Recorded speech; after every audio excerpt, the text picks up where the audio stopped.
Bismillahirrahmanirrahim. Assalamualaikum warahmatullahi wabarakatuh.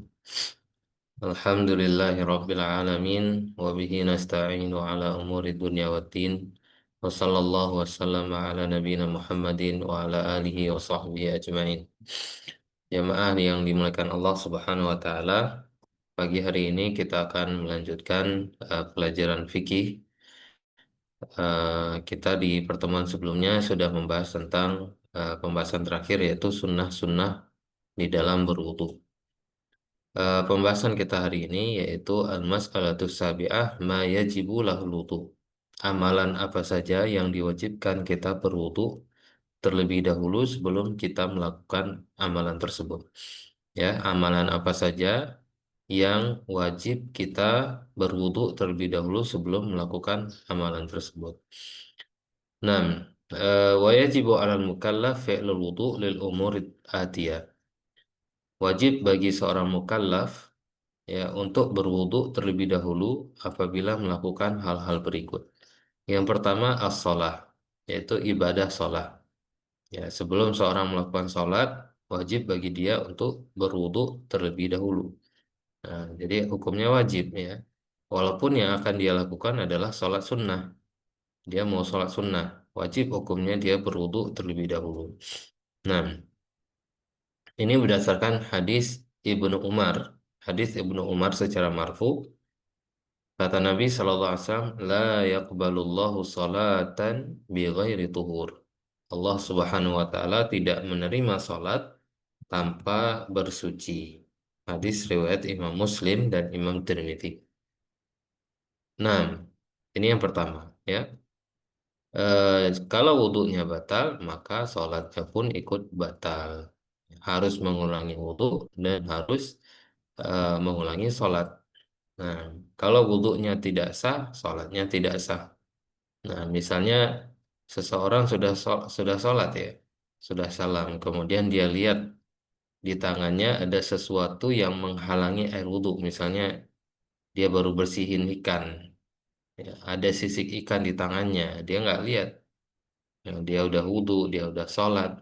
Maka ketika dia lihat sisik ikan itu ada di tangannya, di anggota wudhunya, dia bersihkan dulu anggota wudhunya, dia ulangi wudhunya, kemudian dia sholat kembali. Nah, seperti itu ya, karena Nabi SAW mengatakan, La yakbalullahu sholatan bi ghairi tuhur. Allah tidak menerima sholat ya tanpa bersuci. Baik, kemudian perkara yang kedua, yang diwajibkan untuk berwudu terlebih dahulu adalah at-tawaf di Baitul Haram, yaitu melakukan ibadah tawaf di Ka'bah Musyarrafah. Fardhan kana au naflan, apakah itu tawaf wajib atau tawaf sunnah. Nah, ya. Kenapa demikian? Ini berdasarkan sabda Nabi SAW, at-tawafu bil baiti sholah. Ya, tawaf di Ka'bah itu juga sholat, kata Nabi SAW. Illa annallaha abaha fihi al-kalam. Kecuali yang membedakan tawaf dengan sholat yang biasa, yaitu Allah bolehkan ketika sedang bertawaf seseorang untuk berbicara. Boleh dia berbicara, ya, dengan tentunya dengan dengan bicara yang pembicaraan yang baik, yang bermanfaat, ya. Misalnya dia suruh orang lain bilang cepat-cepat, minggir-minggir gitu kan. Nah, itu boleh di dalam tawaf. Nah, ini nggak boleh dilakukan di sholat yang biasa. Tapi Nabi SAW mengatakan tawaf itu juga sholat. Nah, itu menunjukkan bahwasanya seorang wajib untuk berwudu terlebih dahulu sebelum dia melaksanakan tawaf. Dalil lainnya adalah Nabi SAW melarang wanita yang sedang haid ya untuk melaksanakan tawaf sampai dia bersuci. Baik. Kemudian perkara yang ketiga yang diwajibkan seseorang untuk berwudu terlebih dahulu adalah mashul mushafi bi basyaratihi bila hail, yaitu ketika seseorang hendak menyentuh mushaf dengan tangannya atau dengan kulitnya tanpa ada pembatas, ya, tanpa ada apa yang menghalangi dia kulitnya dari mushaf. Nah, ini wajib untuk berwudu terlebih dahulu. nggak boleh menyentuh mushaf dalam keadaan tidak berwudu, dalam keadaan sedang berhadas. Nah, ini berdasarkan firman Allah di dalam surat Al-Waqiah ayat 79. Allah mengatakan, la yamassuhu illal mutahharun. Tidak boleh menyentuhnya kecuali orang-orang yang disucikan. Dan juga berdasarkan sabda Nabi SAW, la yamassul Qur'an illa tahir. Ya, tidak boleh menyentuh Quran kata Nabi SAW kecuali orang yang suci. Nah, ini hadis riwayat Imam Malik. Nah, hadisnya sahih ya. Nah, jadi perhatikan ibu-ibu ya. Kalau cuma sekedar bawa tidak mengapa, sekedar angkat ya, tidak mengapa. Tapi kalau hendak menyentuh mushaf, tulisan mushaf, maka itu harus berwudu terlebih dahulu. Kecuali mushaf itu ada di handphone ya, smartphone itu nggak mengapa insya Allah. Ini yang mushaf ini adalah Al-Quran ya, mushaf buku ya. Nah, di dalamnya ditulis Al-Quran itu disebut dengan mushaf. Nah, baik, permasalahan ke-8, al-mas'alatu tsaminah, ma yustahabbu lahul wudu. Apa yang disunnahkan ya sebelum melakukan perkara-perkara berikut ya didahului dengan wudu. Kalau tadi diwajibkan, ada 3 hal yang wajib ya, yaitu sebelum melaksanakan sholat, sebelum tawaf, dan sebelum menyentuh mushaf. Nah, kalau sekarang ini mustahab, sunnah hukumnya. Kalau dilakukan berpahala, ditinggalkan tidak berdosa. Baik, yustahabbul wudu wa yundabu fil ahwali taliyah. Disunnahkan berwudu sebelum melakukan perkara-perkara berikut. Yang pertama, inda zikrillahi ta'ala wa qiraatil Qur'an. Ketika berzikir kepada Allah dan hendak membaca Al-Quran. Nah, ini sunnah hukumnya. Ya, jadi baca Quran di sini nggak sentuh mushaf, apakah dari hafalannya, ya, atau dia membaca tapi tanpa menyentuh mushaf, maka disunahkan terlebih dahulu untuk dia berwudu. Nah, untuk dia berwudu. Nah, sebelum zikir, sebelum baca Quran. Kalau ditambahkan lagi, ya disunahkan juga seseorang sebelum baca Al-Quran untuk bersiwak. Nah, bersiwak, yaitu gosok gigi ya. Kemudian yang kedua, disunahkan juga inda kulli salatin. Setiap kali hendak salat. Ya, walaupun dia sudah berwudu dan belum batal. Tapi dia ingin mengulangi salat, maka sunnah hukumnya kalau dia mengulangi wudu yang baru. Walaupun wudu sebelumnya dia belum batal. Nah, ini sunnah hukumnya. Limuwadhabatihi sallallahu alaihi wasallam ala dzalik. Karena Nabi SAW ya melakukan yang demikian itu. Nabi setiap kali mengulangi sholat, Nabi berwudu terlebih dahulu. Walaupun wudu beliau sebelumnya belum batal. Nah, ini berdasarkan hadis Anas bin Malik radhiyallahu taala anhu. Ya, Anas ini kita tahu ya sahabat yang menjadi pelayan Nabi SAW. Tentu beliau adalah orang yang paling mengetahui keadaan Nabi. Dan Nabi SAW ketika hendak berwudu, Anas yang menyiapkan air wudu. Apa kata Anas? Karena Nabi Sallallahu Alaihi Wasallam yatawadau inda kulli salah. Dahulu Nabi Sallallahu Alaihi Wasallam ya berwudu setiap kali hendak sholat. Nah, mau sholat sunnah, mau sholat fardu, ya boleh untuk mengulangi wudu.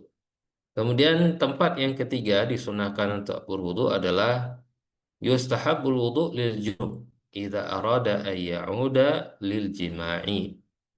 Disunnahkan berwudu bagi orang yang sedang junub ya apabila dia ingin mengulangi ya apa namanya mengulangi jima ya bersama istrinya.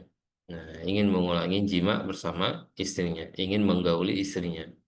Nah, jadi seorang sudah junub ya, sudah menggauli istrinya yang pertama, tapi dia belum mandi, ingin mengulangi lagi, maka disunahkan untuk berwudu. Nah, itu yang pertama. Yang kedua, au dan nauma, atau kalau si junub ini ingin tidur, nah, disunahkan berwudu terlebih dahulu. Ya, Ya, kalau tidur ini nggak mesti junub. Orang yang tidak junub pun disunahkan juga untuk berwudu kalau dia hendak tidur. Ya, apalagi orang yang junub, sedang junub. Karena Nabi SAW kalau beliau junub dan beliau hendak tidur, beliau berwudu terlebih dahulu. Au akla au syurba, atau orang junub ini ingin makan atau ingin minum, maka disunahkan bagi dia untuk berwudu terlebih dahulu. Ini berdasarkan hadis Abu Sa'id Al-Khudri radhiyallahu taala anhu, bahwasanya Nabi sallallahu alaihi wasallam bersabda, "Idza ata ahadakum ahlahu, thumma arada an ya'uda falyatawadda." Kata Nabi SAW, jika salah seorang kalian mendatangi istrinya, dalam tanda kutip ya, menggauli istrinya, sudah menggauli istrinya, kemudian dia ingin mengulanginya, maka hendaknya dia berwudu, kata Nabi Shallallahu Alaihi Wasallam. Nah, kemudian berdasarkan juga hadis Aisyah radhiyallahu taala anha. Ya, kata Aisyah, anna Rasulullah Shallallahu Alaihi Wasallam kana idza arada an yanam wa huwa junubun tawadda'a wudu'ahu lis-shalah qabla an yanam.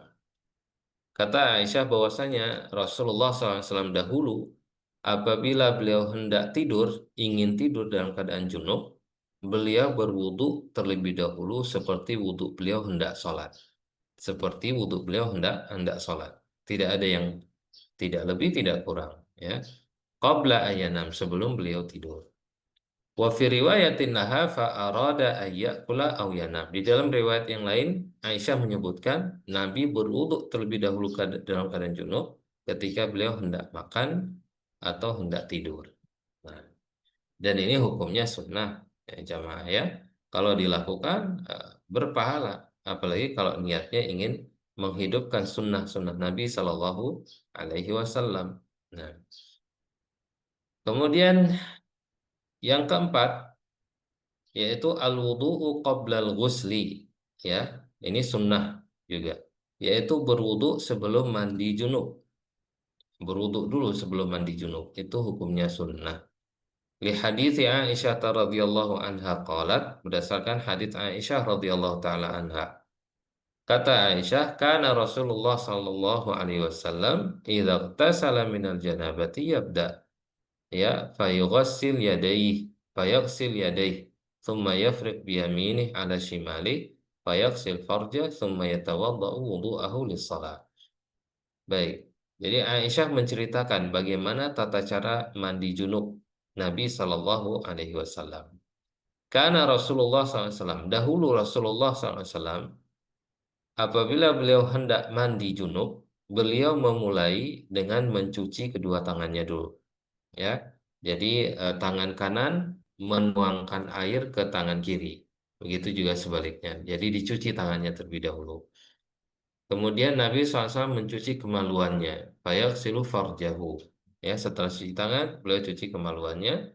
Kemudian summa yatawadda'u wudu'ahu lis-shalah. Kemudian Nabi SAW berwudu. Ya, seperti itu. Nabi SAW berwudu. Seperti wudunya hendak melaksanakan sholat. Itu baru kemudian mandi. Ya, ini sunnah hukum. Yang kelima, indan naum. Ya, kalau seseorang hendak tidur, ini juga hukumnya sunnah dan sangat dianjurkan. Ya, nah, li hadits al-Barra bin Azib radhiyallahu taala anhu. Ini berdasarkan hadis Barra bin Azib radhiyallahu taala anhu. Qala, beliau mengatakan, qala Nabi sallallahu alaihi wasallam. Nabi SAW pernah bersabda, kata beliau, "Idza ataita madja'aka fatawadda wudu'aka lis-shalah." Apa kata Nabi? Apabila engkau ingin mendatangi tempat tidurmu, maksudnya apabila engkau ingin tidur gitu. Fatawadda wudu'aka lis-shalah, maka berwuduklah seperti wudukmu hendak salat. Ya, tsumma taji ala syaqqikal aiman. Kemudian tidurlah di atas lambungmu sebelah kanan. Nah, itu sunnah hukumnya. Dan ya sepantasnya untuk kita lakukan. Nah, jangan kita tinggalkan. Ya, kalau kita mungkin cuma sekedar cuci kaki ya, cuci kaki sebelum tidur. Sebenarnya dalam syariat kita bahkan lebih dari itu, disuruh wudhu sebelum tidur, berwudhu sebelum sebelum tidur. Kemudian tidur atas lambung kanan. Nah, ini biasakan, walaupun mungkin kadang orang nyaman tidurnya pakai lambung kiri, di atas lambung kiri, atau tidur terlentang. Nah, tidak sesuai sunnah Nabi SAW, dan ternyata juga ini menjadi apa namanya fakta ya dalam ilmu kesehatan, bahwasanya yang paling sehat itu tidur di atas lambung kanan. Nah,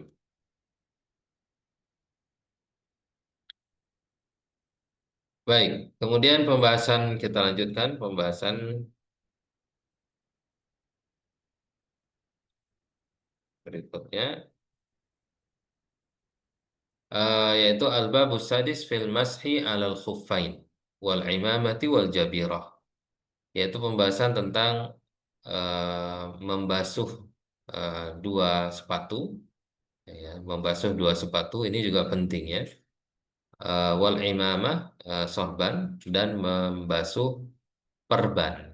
Perban. Apabila kita diperban, kita misalnya ada luka di anggota wudhu, kemudian diperban. Bagaimana cara berwudhu? Nah, ini juga dibahas oleh para ulama ya. Karena eh, kehidupan kita itu nggak lepas dari dua hal. Kadang kita sehat, kadang kita sakit. Kalau dalam keadaan sehat, kita udah tahu syariatnya, bagaimana fikihnya. Dalam keadaan sakit, kita juga wajib tahu. Kalau kita sakit, bagaimana syariatnya, apa yang bisa kita lakukan, apa yang tidak boleh kita lakukan. Nah, seperti itu.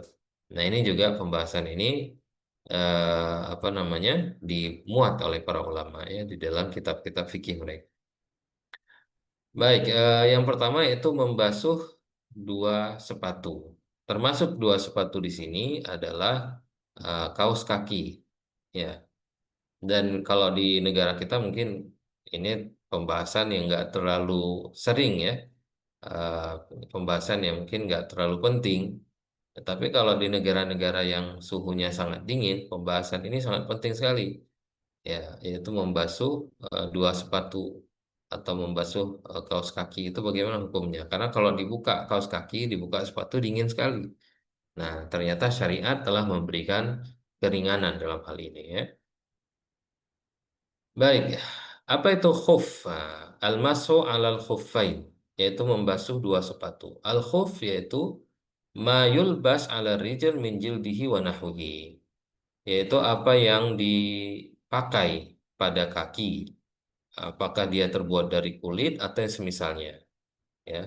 Jadi khuf itu bisa terbuat dari kulit, bisa terbuat dari kain ya, dari apa namanya eh, dari plastik bisa, dari ya dari plastik ya. Nah, bisa itu ya. Yang penting dia sudah menutup bagian yang wajib untuk dicuci. Berarti dari ujung kaki sampai mata kaki itu wajib tertutup. Ya, kalau cuma kalau mata kaki terlihat, maka tidak wajib untuk, tidak boleh ya, tidak boleh untuk membasuh dua sepatu. Baik,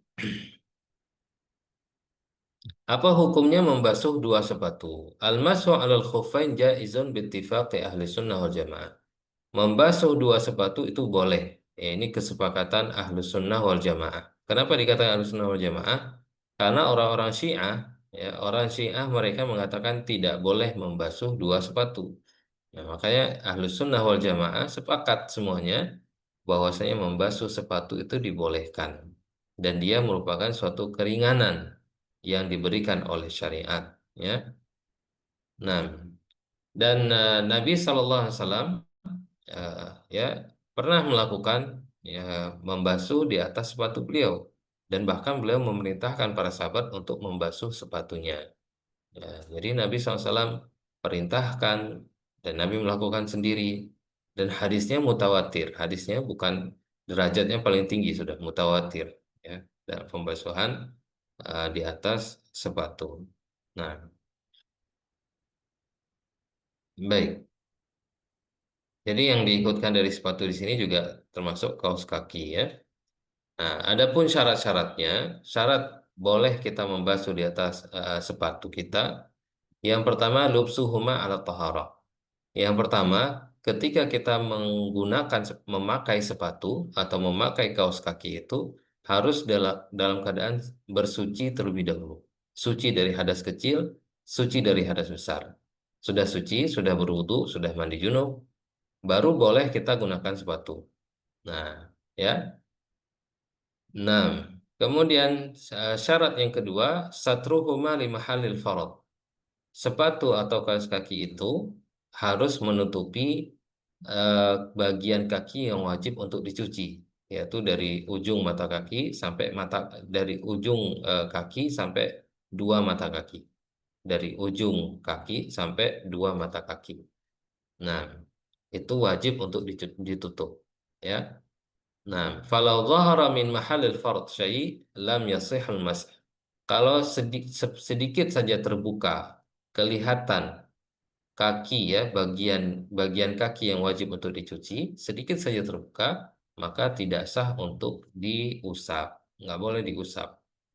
Nah, misalnya kelihatan ujung kaki sedikit, ya, atau kaos kakinya tipis, ya. Nah, ada yang sobek sedikit di bagian tumit misalnya, itu nggak boleh untuk dibasuh, nggak boleh.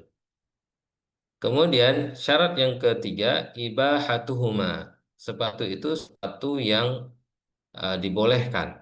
Ya, fala yajuzul masa' alal maksub, nggak boleh membasuh di atas sepatu hasil curian. Nah, atau hasil rampok, atau sepatu itu terbuat dari sutra bagi laki-laki. Laki-laki pakai sepatu atau dia pakai kaos kaki sutra. Ya, ini tidak boleh. Ya, tidak boleh dibasuh. Kemudian yang keempat, taharatu ainiha. Ya, yaitu jenis sepatu itu harus suci, bukan yang terbuat dari najis. Misalnya sepatu itu terbuat dari kulit najis, dari kulit babi misalnya, dari kulit anjing, ini nggak boleh. Syarat yang kelima, harus sesuai dengan durasinya. Ada durasinya di dalam menyentuh sepatu ini. Kalau orang yang mukim tidak bersafar itu 1 hari 1 malam, 24 jam. Sedangkan bagi orang musafir itu 3 hari 3 malam. Nah, jadi boleh membasuh membasuh sepatu, apa? Boleh membasuh sepatu ini bagi orang yang tidak melakukan perjalanan juga boleh. Ya, mungkin dia lagi pakai sepatu baru, ya senang sekali sepatunya, malas dia lepas. Ya, boleh bagi dia untuk membasuh sepatunya ketika hendak sholat dengan syarat-syarat seperti sudah kita sebutkan di atas. Ya, salah satunya sebelum dia pakai sepatu dia harus berwudu terlebih dahulu. Nah, baik. Adapun cara membasuh yaitu dengan membasahkan tangan kita, kemudian kita renggangkan tangan dan kita usap bagian atas sepatu. Dari ujung sepatu sampai kita tarik ke belakang, ya. Nah, itu aja cukup 1 kali. Sudah cukup, ya dikatakan membasuh sepatu. Jadi nggak usah lagi cuci cuci kaki, ya sudah diganti dengan membasuh sepatu. Nggak usah buka sepatu lagi, apalagi di musim dingin sekali, musim dingin yang ekstrim gitu ya. Nggak usah buka sepatu. Cukup tangan dibasahkan, kemudian ditarik dari ujung sepatu ditarik ke belakang. Sudah sekali aja. Nah, bukan bagian bawah, bukan bagian samping, bukan dibasuh sampai eh, semua sepatu itu basah. Enggak, cuma di atas saja sekali. Nah, itu yang dilakukan oleh Nabi Shallallahu Alaihi Wasallam. Ya, bukan bagian tapak sepatu ya, telapak sepatu bukan, bagian atasnya saja. Baik. Kemudian tadi kita katakan bahwasanya durasi ya untuk membasuh sepatu bagi orang yang tidak bersafar mungkin itu 1 hari 1 malam. Kapan mulai dihitung? Mulai dihitung adalah eh, ketika ya ketika seseorang batal batal wudhunya, berhadas. Ya, ketika seseorang berhadas setelah dia pakai sepatu. Misalnya dia berwudhu terlebih dahulu, kemudian dia pakai sepatu dalam keadaan suci. Ya, itu belum dihitung. Kapan dihitung? Kalau dia hadas pertama sekali setelah pakai sepatu itu. Misalnya dia pakai sepatu jam 6 pagi. Itu belum dihitung durasinya.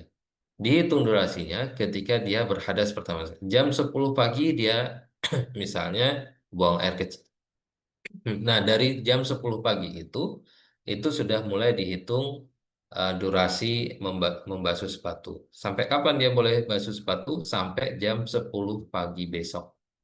Nah, jam 10 pagi besok. Nah, jadi dihitung mulai durasinya itu dari hadas pertama sekali setelah memakai sepatu.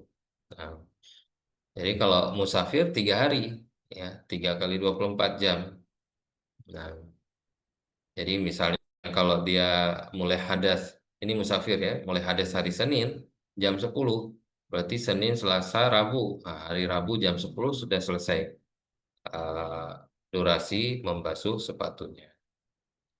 Khairan insyaallah. Baik, jamaah yang ada yang mau ditanyakan, langsung ditanyakan saja ya. Pembahasan berikutnya akan kita bahas di pertemuan selanjutnya insya Allah. Ini pembahasan bagaimana cara apa namanya eh, cara mengusap mengusap perban ketika berwudu atau mandi junub.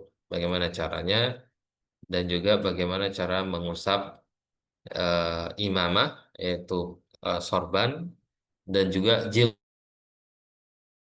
ibu-ibu yang pakai jilbab boleh nggak jilbabnya nggak usah dilepas, tapi ketika berwudu dibasuh di atas jilbabnya. Nah ini juga akan kita bahas ya, insya Allah di pertemuan berikutnya. Karena durasi apa waktu kita sangat singkat. Baik, cukup sampai di sini. Kita tutup dengan doa kafaratul majelis. Subhanakallahumma bihamdika, asyhadu an la ilaha illa anta, astaghfiruka wa atubu ilaik. Assalamualaikum warahmatullahi wabarakatuh. Waalaikumsalam warahmatullahi wabarakatuh. Makasih Ya, Pak Ustaz. baik, sama-sama.